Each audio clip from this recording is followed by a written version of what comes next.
Salve pessoal! Vamos iniciar as nossas atividades de verão correspondente a 2022. O nosso tema é a respeito de uma nova energia eletromagnética. Todos nós sabemos a importância que o eletromagnetismo tem para a civilização. Basta você olhar a Terra de fora e que se vê um planeta iluminado como se fosse um pinheirinho. Ali está todo os 150 anos de eletromagnetismo de Maxwell e principalmente da lei de Faraday. Portanto, a energia eletromagnética é uma coisa muito cara para a civilização, principalmente por ela ser limpa. A questão que nós vamos levantar aqui no curso é se a atual formatação da energia eletromagnética não é apenas um setor. Isto é, Maxwell seria apenas um setor do eletromagnetismo. Existe um eletromagnetismo maior do que aquele sendo estudado nesses últimos 150 anos. É um desafio, porque o eletromagnetismo é considerado, vamos dizer, uma teoria perfeita. A QED fez 1% de correções radioativas, né, do eletromagnetismo de Maxwell, e são consideradas teorias perfeitas. Então, é um desafio muito grande dizer que existem terras além-mar dessa eletromagnetismo atual. Nesse sentido que nos aventuramos. A primeira aula começa com a possibilidade de um eletromagnetismo da luz. Quer dizer, a luz não ser um efeito de oscilações de cargas eletromagnéticas, como o Maxwell aponta, e trazer a luz como uma causa. Uma coisa, haveria uma luz primordial a ser encontrada. A questão é como chegar a isso. Para se chegar a esse eletromagnetismo da luz, nós temos que saber sermos dialéticos, sermos capazes de interrogar Maxwell. Até onde Maxwell vai, até onde Maxwell não vai. Nesse espírito que nos aventuramos. Então vamos começar a ter um certo panorama da física atual. Um aluno, vamos dizer, um navegante da física, ele deve ter um sentido crítico, certo? Olhar o que está acontecendo na sua época. Então, se a gente retornar ao passado grego antigo, Aristóteles nos dividia que haveria uma física abaixo da Lua e outra acima da Lua.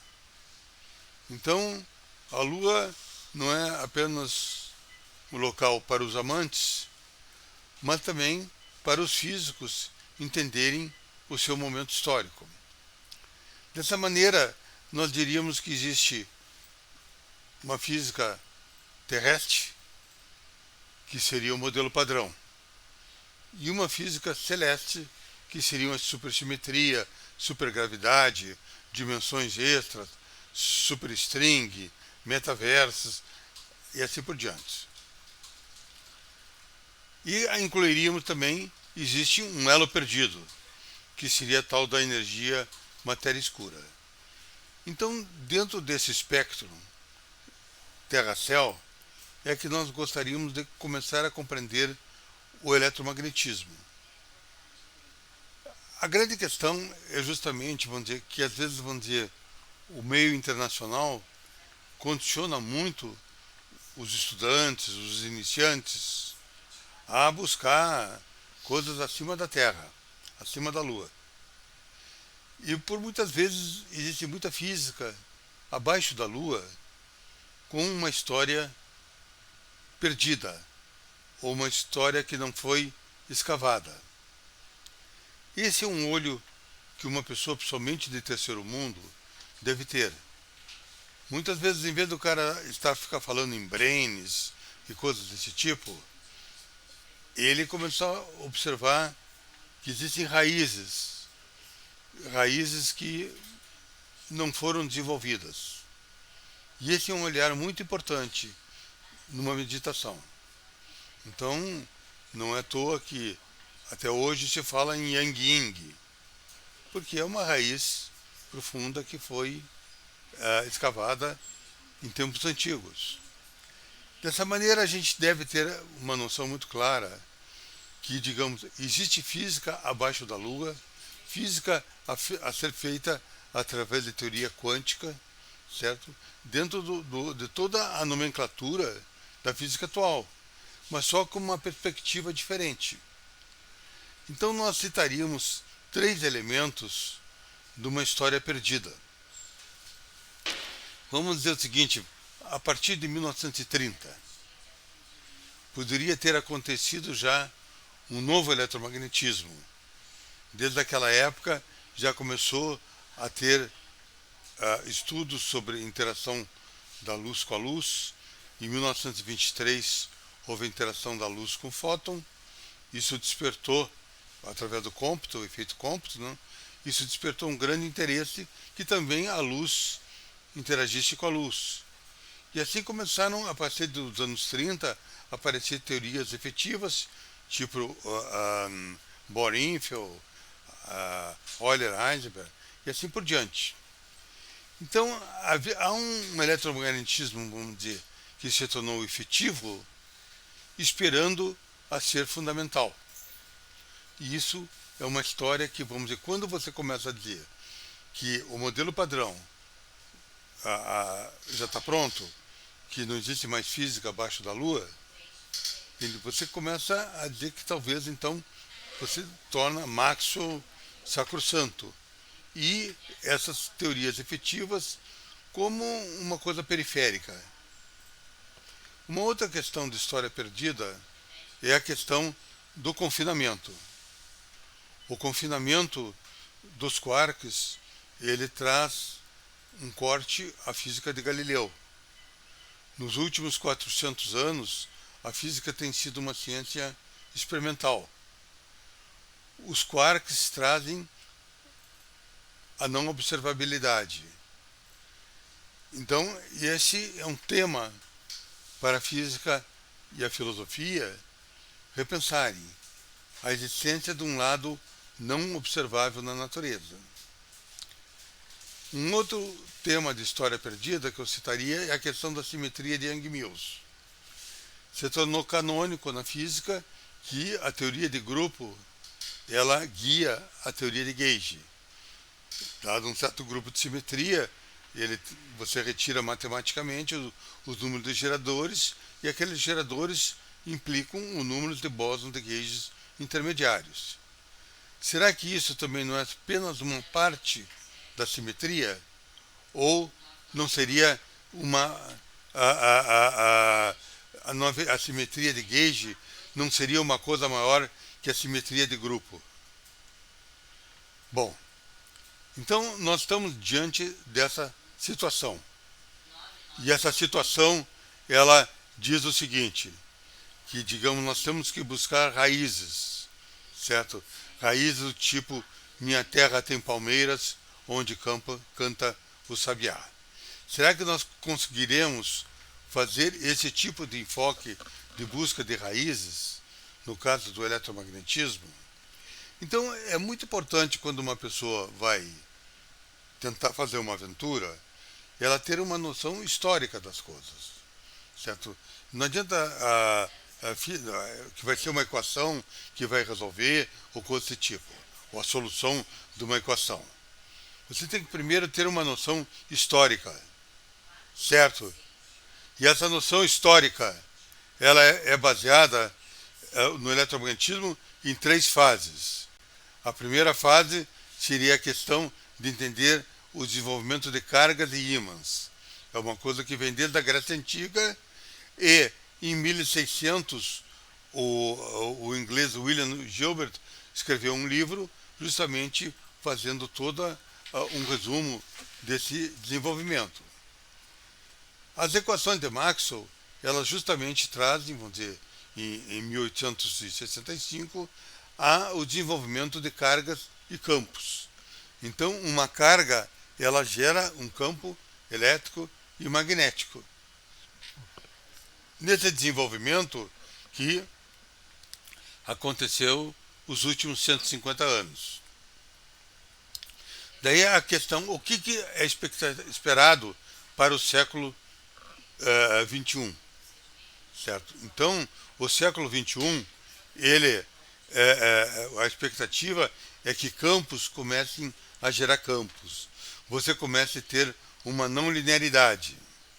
Isso aí você já pode ver, certo, nos caminhos que foram tomados pela lei de Faraday, certo? A lei de Faraday, ela já fazia campos gerarem campos. É uma lei, a lei mais importante do eletromagnetismo e que não depende da carga elétrica.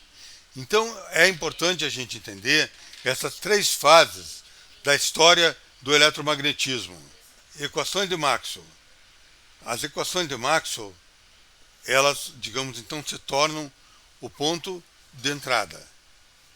O ponto de entrada é você ver quais são as equações, sistematizar Maxwell, ver quais são as equações, ver quais são seus postulados, ver quais são suas limitações, qual é o momento atual do eletromagnetismo e como se pode ir além.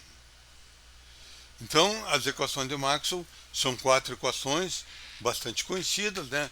Introduzindo para o campo elétrico, para o campo magnético e misturando eles. Então, elas são expressas vetorialmente, através de rotacionais e divergente, que estão mostrando o fluxo eletromagnético. Então, as equações de Maxwell dizem, muito antes de carga elétrica, as minhas variáveis são os campos. Então, são equações em cima de campos. As cargas e correntes são fontes daqueles campos, mas as variáveis são os campos. Então, dessa maneira, ela introduz um par de campo E e B interligado. E as 4 equações mostram a presença já de uma noção sistêmica do eletromagnetismo. Bom, então vamos começar a ver aqui os postulados das equações de Maxwell. Quais são os 4 postulados que a gente poderia dizer? Bom, aqui é Maxwell, certo? Agora, no slide anterior, nós mostramos as equações. Agora, nós vamos mostrar os postulados, certo? Então, os postulados é a invariância da luz, certo? Que foi obtido, a conservação da carga elétrica, você tem um par de campo eletromagnético e 4 equações interligadas. Então, se você quiser ir além de Maxwell, ótimo, meus parabéns. Mas você vá admitindo esses postulados. Então, qualquer grupo de equações que você oferecer vai ter que se submeter a essa condição de contorno. Bom, agora começa a ver o seguinte. Então, por que você quer ir além das equações de Maxwell? Porque elas têm limitações. Então, no decorrer desses últimos 150 anos, se notou que as equações de Maxwell, elas possuem limitações. Então, ela traz um eletromagnetismo que não é tão genérico quanto a gente pensa.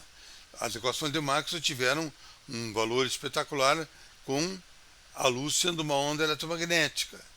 Mas física é uma coisa muito complexa. Não basta apenas exprimir a luz como onda eletromagnética.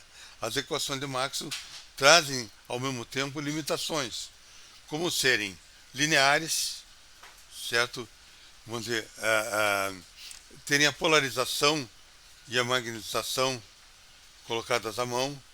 A polarização e a magnetização são os vetores mais medidos no século, foram os vetores mais medidos no século XX, e elas não são originadas de uma equação de Maxwell fundamental, elas são colocadas à mão. Os campos potenciais, eles são subsidiários. Então o campo elétrico E igual menos gradiente de φ menos de A de t, ou B igual ao rotacional de A, esse A e φ eles aparecem como subsidiários, quer dizer, uma entidade matemática para apoiar a existência das entidades físicas que são os campos eletromagnéticos. Mas existe muita discussão na literatura em física, como efeito Bohr-Aronov, Aronov-Bohm e assim por diante, mostrando a presença desses campos potenciais. A mecânica quântica, ela usa diretamente o fóton como a μ. Ela não usa campo elétrico e magnético. Então, esses campos potenciais, eles precisam ter uma fisicidade mais explícita no eletromagnetismo, tal como uma interação entre um campo potencial e um campo elétrico. Isso já em 1845, o próprio Faraday já sucedia nisso, quando ele coloca um campo eletromagnético em campo magnético em cima de uma onda de luz e mostra a rotação da polarização da luz. Então, vocês vejam o seguinte, vamos dizer, Maxwell, ele é um início, mas é um início para ser continuado. Outro ponto de Maxwell é a questão da luz passiva. A luz é uma coisa, vamos dizer, que em Maxwell aparece como um invariante, como a gente mostrou, falou, é o invariante da luz, que deveria ser, vamos dizer, eu diria um general, um comandante, mas nas equações de Maxwell a luz ela é passiva. Ela é apenas uma onda eletromagnética decorrente da oscilação de cargas elétricas. Então, o que acontece? A luz ela está mal focada em Maxwell.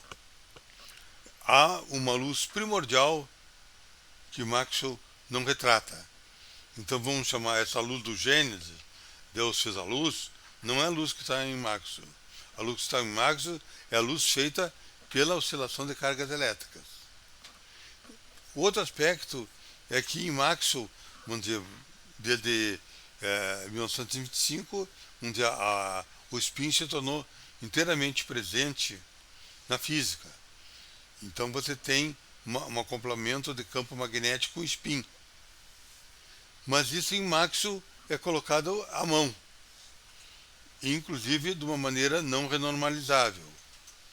Então há necessidade de reescrever o eletromagnetismo com o spin colocado a partir de primeiros princípios. Desse modo, vamos dizer, fica claro que existem ao menos 5 limitações de Maxwell. Existem outras, mas eu só gostaria de dizer, tanto a cosmologia, a astrofísica, plasma, matéria condensada, são áreas do conhecimento que gritam pelo aparecimento de um eletromagnetismo não linear. E a questão é o seguinte, esse eletromagnetismo não linear deve aparecer como uma teoria efetiva, tipo Bohr-Infeld, ou existe uma teoria fundamental a ser buscada. Então, nessa viagem, nós estamos aqui trabalhando. Então, é importante se entender o momento do eletromagnetismo. O momento do eletromagnetismo é com diferentes áreas do conhecimento requerendo um eletromagnetismo além do Maxwell. Okay? E hoje em dia existe uma força experimental, certo, a respeito do espalhamento fóton-fóton. Esse espalhamento que foi concebido principalmente por Bright Williams nos anos 30, hoje começa a surgir. O LHC fez em 2017 um experimento mostrando o espalhamento fóton-fóton, e lasers também estão à busca desse estudo. O LHC, isso eu observo para vocês nessa física abaixo da Lua, o LHC tem um discurso que ele sempre coloca as coisas para debaixo do tapete. Ele faz o espalhamento fóton-fóton, mas não a trilevel. ele faz o espalhamento fóton-fóton a one loop, colocando elétrons virtuais intermediários.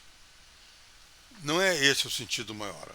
O espalhamento fóton-fóton ele tem que ser feito a tri-level. O laser, por exemplo, e esse é o estudo dos lasers, eles vão estudar fóton sem elétron. Então é fóton espalhando fóton. Esse é o primeiro ponto que nós colocaríamos, ponto experimental, para a existência do novo eletromagnetismo. Então a gente fez críticas a Maxwell, mas nós dizemos, olha, vai aparecer um eletromagnetismo novo a partir quando surgiu uma interação fóton-fóton a nível árvore.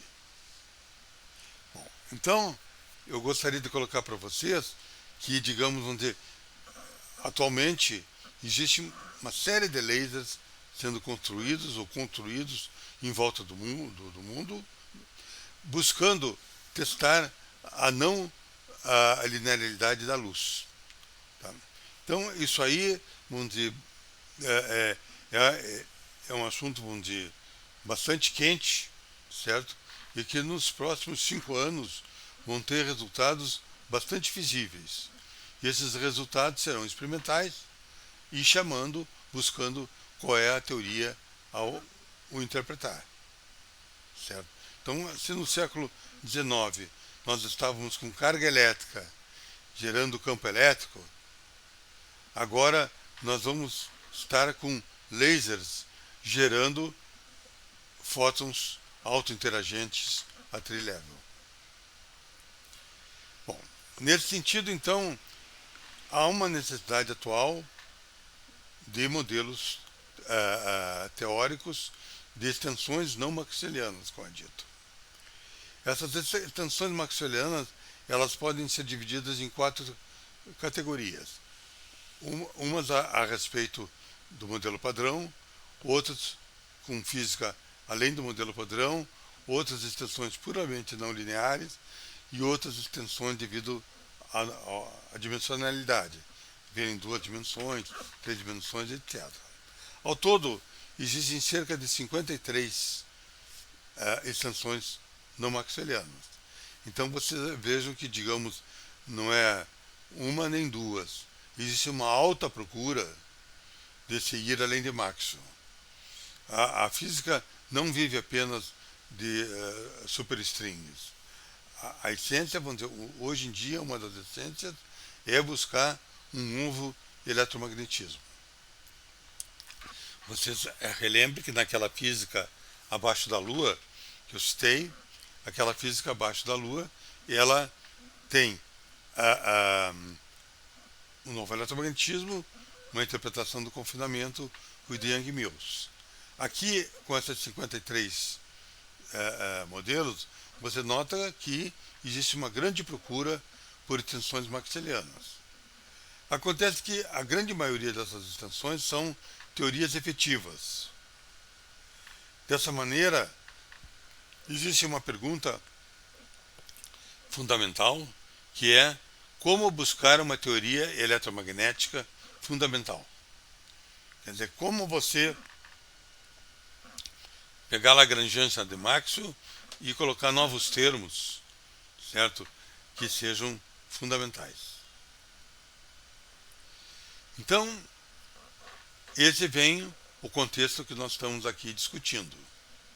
Nós estamos discutindo que existe, provavelmente, uma energia eletromagnética além de Maxwell.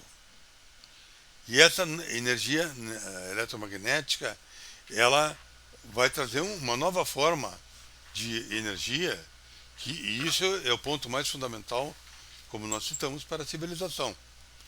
Então, em vez de buscar nuclear, se lá for, vamos buscar uma nova energia eletromagnética. Bom, tudo bem. Mas como, rapaz? Bom, no Professor Global, nós temos um modo de falar que é o gato Professor Global. O que é o gato Professor Global? O gato Professor Global é o de colocar a simetria como a condutora das leis físicas. No discurso do David Gross, de Prêmio Nobel, ele cita muito claro isso, que quem gerou a física do século XX foi a simetria. Nas palestras do professor Lael, no professor Global, ele cita também de A a Z como a simetria foi tomando corpo e veio conduzido à física. Então, se você quiser buscar uma energia eletromagnética além do Maxwell, você vai ter que saber encontrar uma maneira da simetria eletromagnética tomar formas diferentes. Então, o que é o rabo do gato? O rabo do gato, você nota no eletromagnetismo que tem 4 equações. Essas 4 equações, elas estão sob uma simetria, que, digamos, seria a simetria da carga elétrica. Daí, então, vem a questão: como eu devo puxar esse rabo do gato? Quer dizer, encontrar o corpo desse gato, encontrar uma forma mais geral para a energia eletromagnética, entender que Maxwell é apenas um setor de uma energia eletromagnética, certo? Então, Maxwell seria como se estivesse fazendo uma arqueologia, uma escavação, você encontrou o chapéu do faraó, mas você pode puxar o rabo do gato e encontrar a amante do faraó também, certo? Então, nesse sentido, no que nós devemos nos concentrar? Nós devemos nos concentrar na simetria da carga elétrica e deixar como uma questão de fundo a pergunta se a interação fraca é uma interação distinta da eletromagnética ou a interação fraca é apenas um setor da energia eletromagnética. Vocês notem que na relatividade geral, vamos dizer, o periélio de Mercúrio mostrou que ele estendeu a gravitação de Newton, mas não negou a gravitação de Newton. Então, talvez a energia eletromagnética ela incorpore a interação fraca e não sejam duas coisas distintas. Bom, dessa maneira, nós ficamos agora entrando na parte 2 da nossa aula, que é justamente, vamos dizer, entender que existe uma nova física da carga elétrica. Esse seria, vamos dizer, o pulo do gato. E isso é o ponto que vocês devem procurar entender e discutir. Será que a carga elétrica, mais e menos, a lei de conservação, a balança de Coulomb, está tudo certinho? Não precisa mais nada a se falar sobre carga elétrica? Vamos dizer, a QED, que fala carga mais e carga menos, via fóton, tá? É um assunto fechado? Então, é uma casa já pronta, construída, canônica? Ou tem um pulo do gato? Bom, vamos lá então. Nós vamos falar com vocês que tem uma fenomenologia que a gente entende como um elo perdido da física, que é a fenomenologia da transmutação da carga elétrica. O que seria isso? Bom, então a gente tem que saber bem claro, nós estamos trabalhando com eletromagnetismo. O eletromagnetismo é uma teoria basada na carga e no spin. E se você quiser ir além de Maxwell, muito bem, seja bem-vindo, mas você tem que respeitar essas duas coisas, carga e spin. Então você tem que trabalhar primeiramente com a fenomenologia da carga elétrica. Eu não quero ver equação, eu não quero ver discursos matemáticos. Eu quero ver um discurso pragmático, certo? Algo em cima de uma entidade física. Essa entidade física é a carga elétrica. Então, como é que tem sido o histórico da carga elétrica? Ele tem sido explorado colocando a carga como origem do campo elétrico magnético e uma lei de conservação da carga elétrica. Então, essa carga como origem é que fez as leis de Ampère, etc. E a lei de conservação é que foi o chamado DEDT do Maxwell, que ele colocou a mão, para obter a lei de conservação da carga elétrica. Então, esses eram os dois princípios básicos do eletromagnetismo de Maxwell. O que nós queremos dizer é que não foi explorado a questão da transferência da carga elétrica. O que seria a transferência da carga elétrica? Com o surgimento da física das partículas elementares, o século XX trouxe partículas com um elétron com carga menos, o próton com carga mais, e outro com carga 1, etc. Então, partículas com cargas mais, zero e menos proliferaram nos anos 30.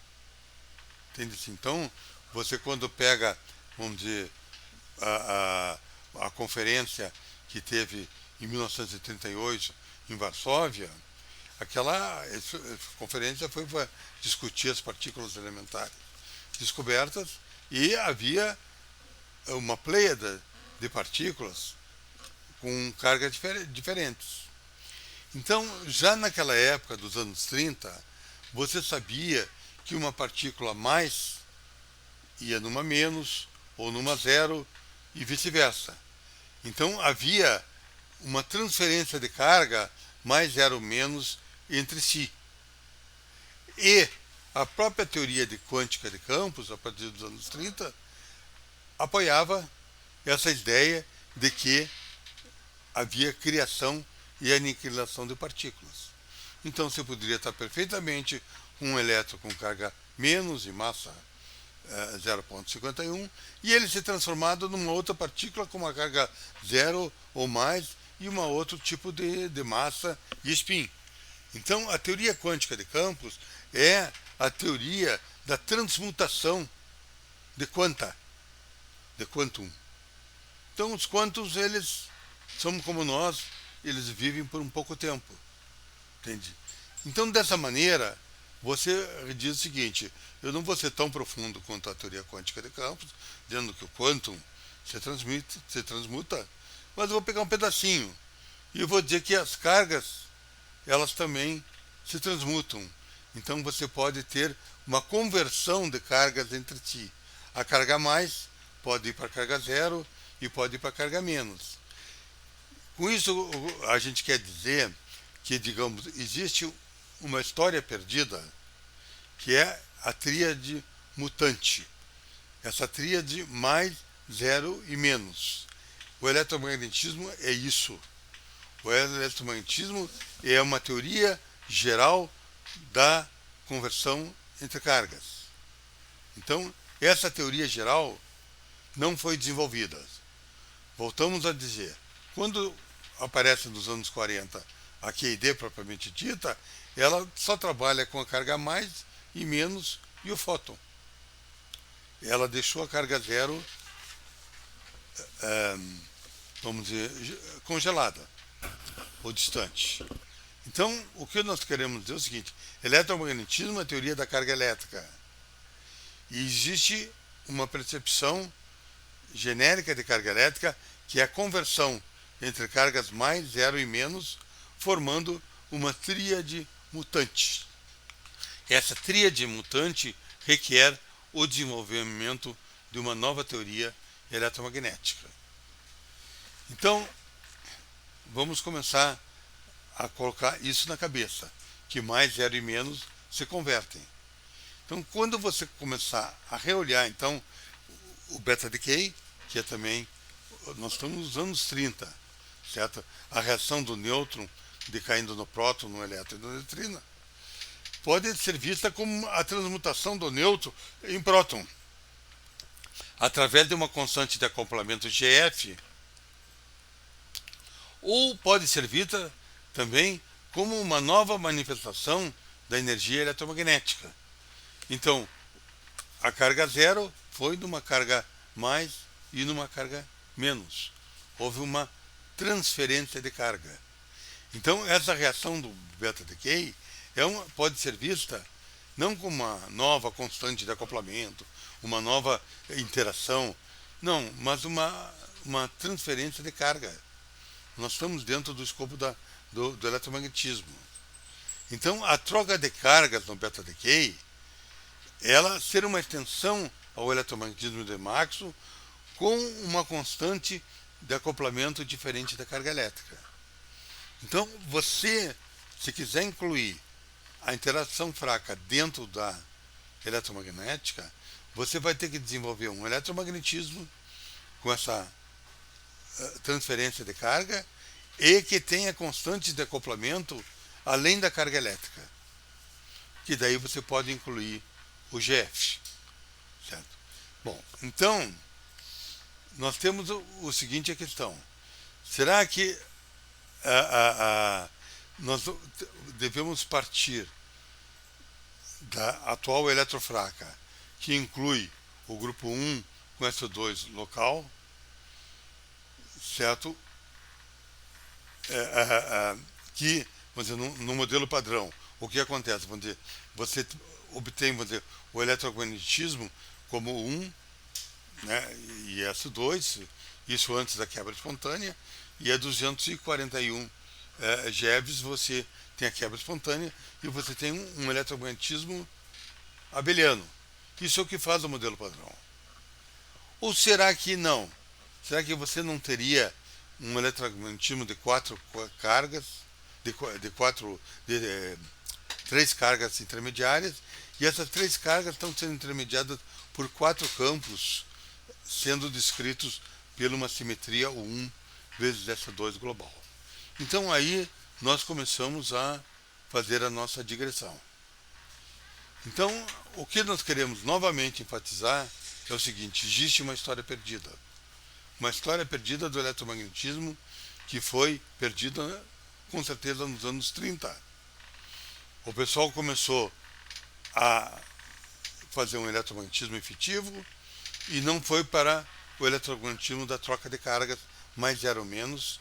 E se você tem essas cargas intercambiando, elas serão intermediadas por 4 campos que a gente chama AMI, UMI e VMI mais ou menos. AMI seria o campo, o fóton usual, UMI um fóton ativo e o VMI mais menos o fótons carregados massivos. Daí a gente levanta a questão. Então essa seria uma história perdida, uma história, portanto, a ser recuperada por uma nova teoria de gauge abeliana. Fica a pergunta: por que a física esqueceu o eletromagnetismo da troca de cargas? Sinceramente, eu não sei responder. Eu só sei responder que nos anos 30 se desenvolveu um eletromagnetismo efetivo e nos anos 40 a QED. E, vou dizer, em 48 a QED começou a dar aqueles resultados giromagnéticos extraordinários e foi começando a considerar uma teoria perfeita. Daí quando chegou nos anos 50, a partir de 57, 56, a interação fraca ser estudada, o pessoal fez esse eletromagnetismo de troca de carga com a interação fraca, onde o Mi seria o Z0 e o Vmi mais ou menos seria o W ômega mais ou menos. Então a gente prefere deixar como AMI o Mi Vmi mais ou menos, onde o Mi Vmi mais ou menos pode ser qualquer bóson intermediário qualquer. Então você tem pessoas que dizem que tem até 600 partículas. Tem outras pessoas que dizem que não passa de 250 por aí. Eu não sei. Mas só quero dizer o seguinte: seja 250 ou 600 partículas, você está com um grande grupo de reações entre partículas elementares, trocando cargas elétricas, e essa troca tem que ser intermediada por 4 bósons vetoriais, sejam eles quais forem. Não precisam ser sempre os mesmos. Bom, então, nós temos que perceber que existe uma nova energia eletromagnética ainda a ser investigada, trazendo uma dança de cargas. Essa dança de cargas já poderia ter sido vista a partir de 1923 com o efeito Compton, ou em 1931, quando Dirac viu a antimatéria, ou em 33, quando começa o beta decay, em 35, com o aparecimento ou suposições do mundo, do Pion, certo? Então, a década de 30, ela estava já madura para ter um eletromagnetismo da troca de cargas.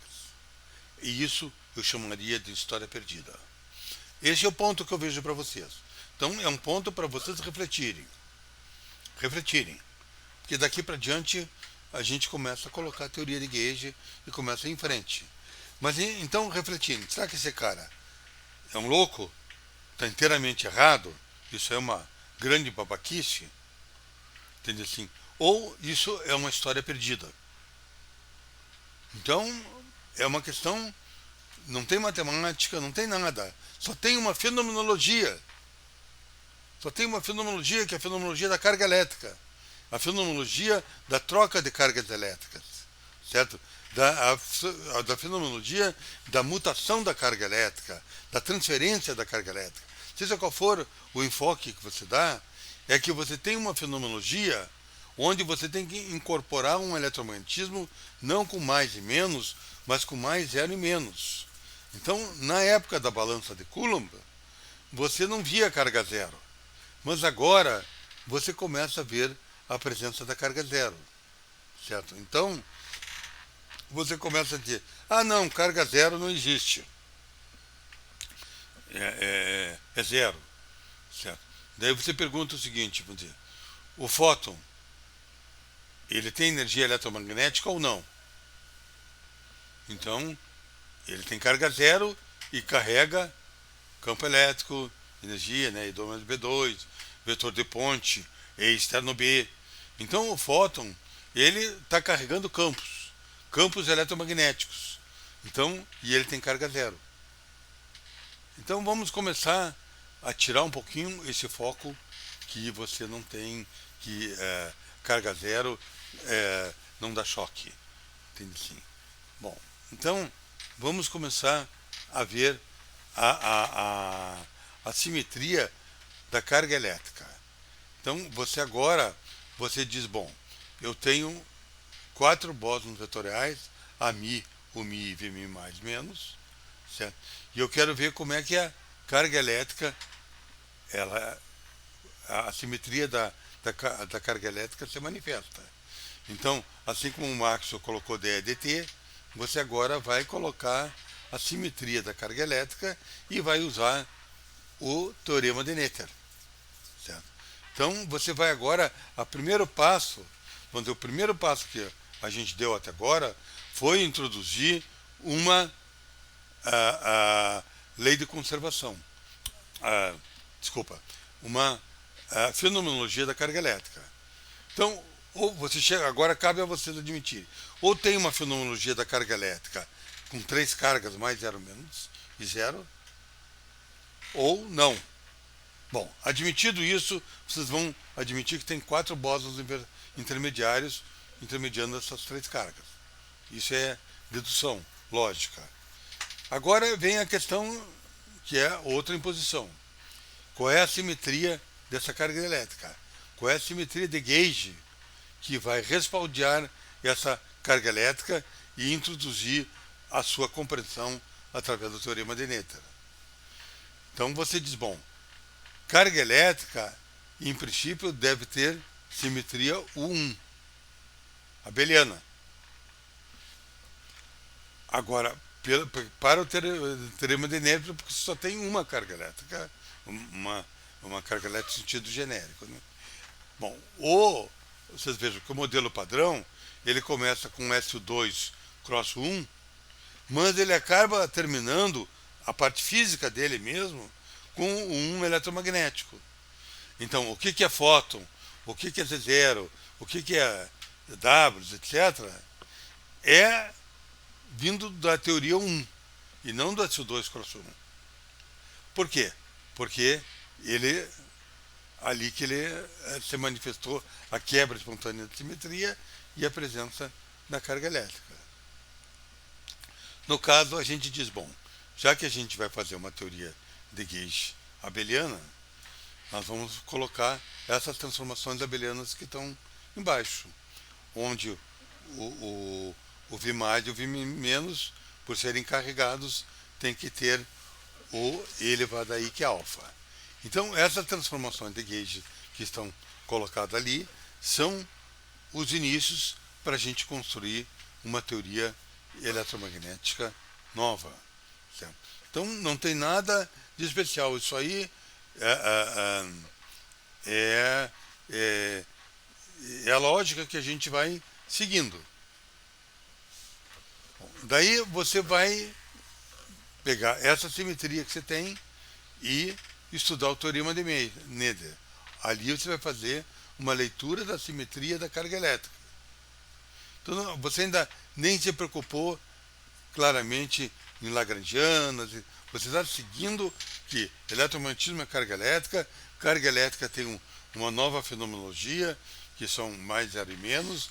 Essa nova fenomenologia gera 4 campos, naturalmente, intermediários. Esses 4 campos estão diante de uma simetria abeliana, certo? E essa simetria abeliana vai ser vista sobre as 3 leis de conservação do teorema de Noether.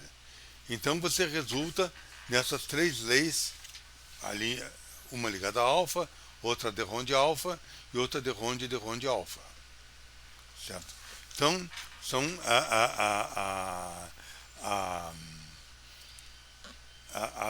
cada uma delas é independente, e a segunda equação é chamada equação da simetria ou a equação da carga elétrica, certo? Então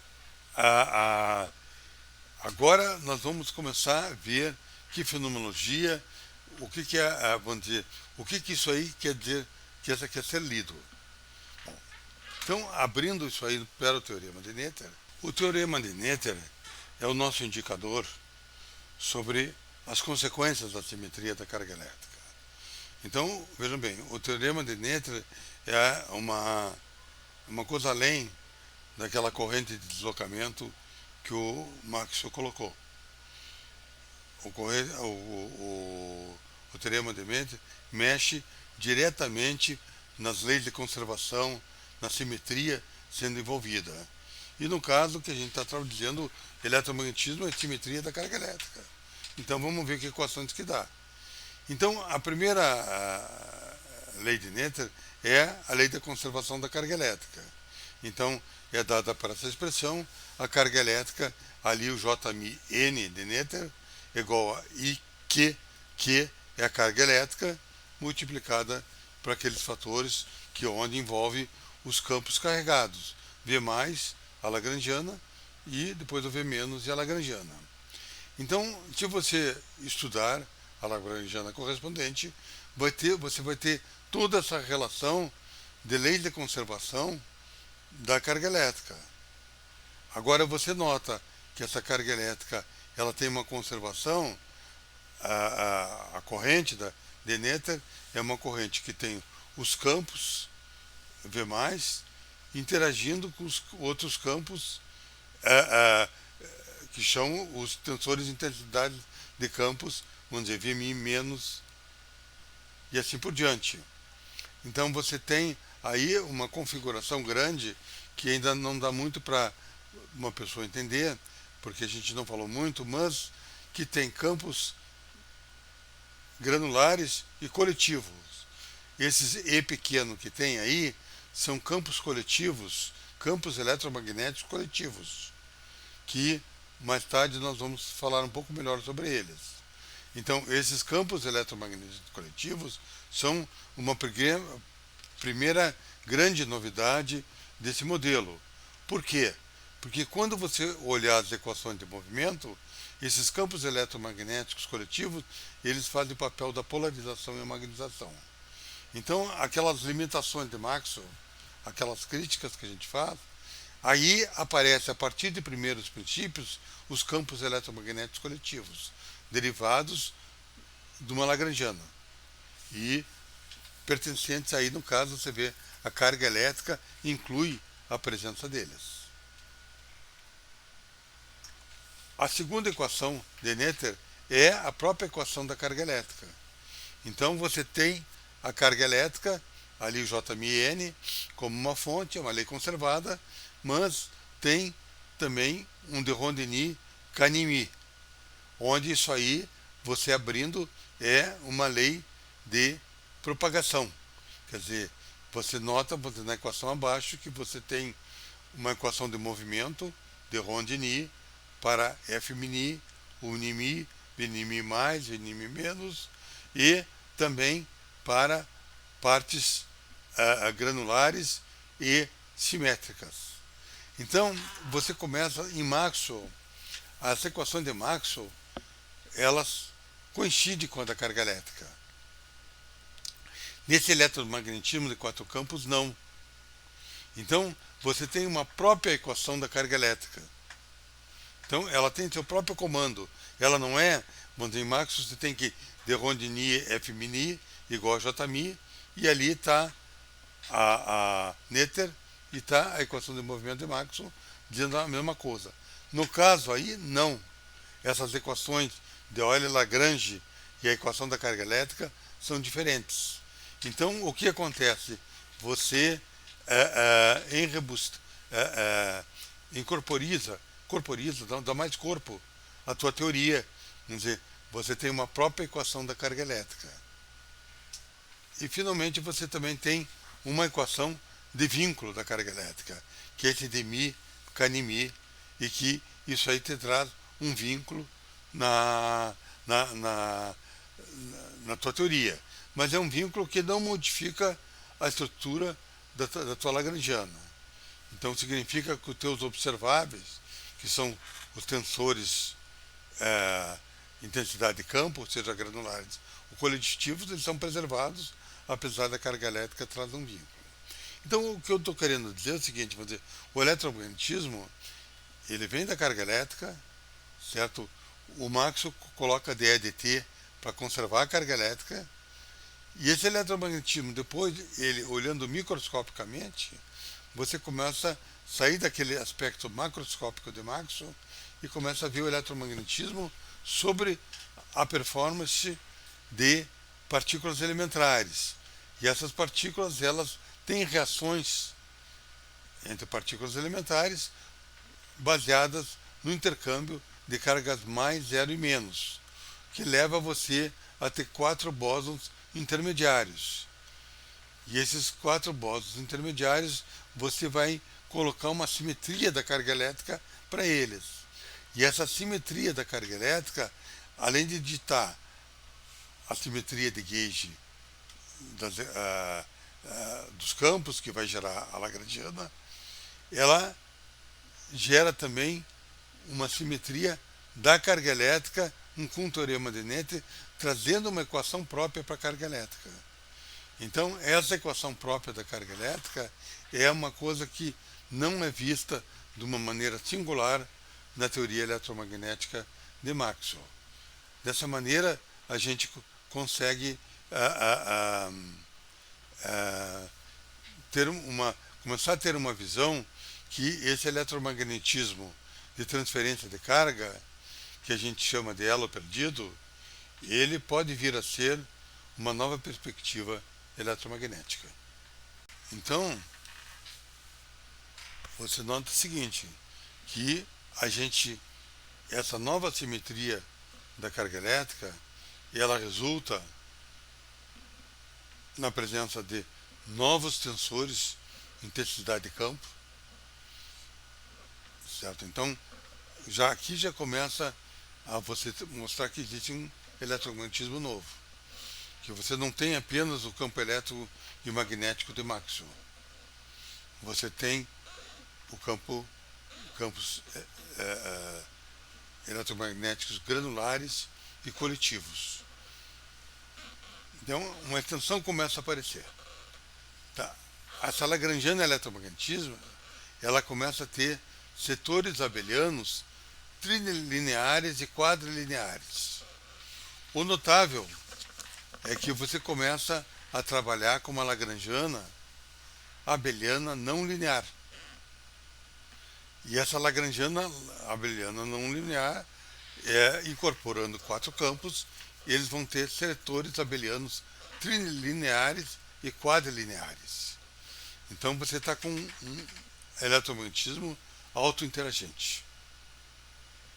A outra questão é a presença de setores de spin 1 e spin 0. O campo AMI, vamos dizer, a relatividade ela não trabalha com vetores, ela trabalha com os tensores μ.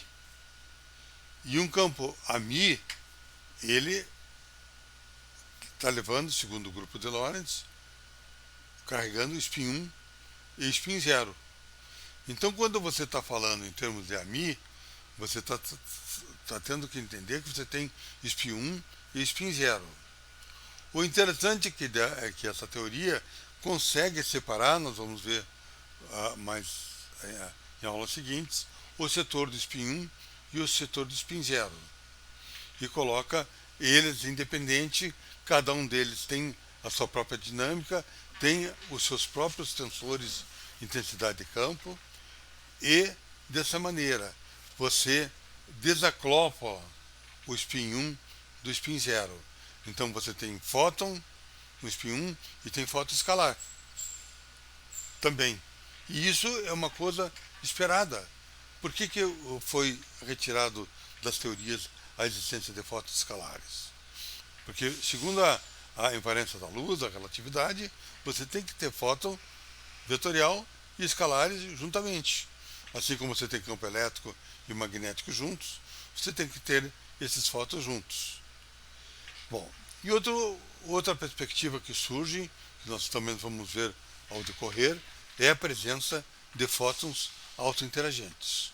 Quer dizer, você começa a aparecer a presença de fótons que autointeragem entre si, seja trilinearmente ou quadrilinearmente. Portanto, você começa a ter a possibilidade do espalhamento Bright-Wheeler a trilevel a partir de fótons autointeragentes. Isso é uma boa notícia para os lasers. Dessa maneira, com a perspectiva de uma nova lagrangiana eletromagnética, eu venho a concluir essa primeira aula.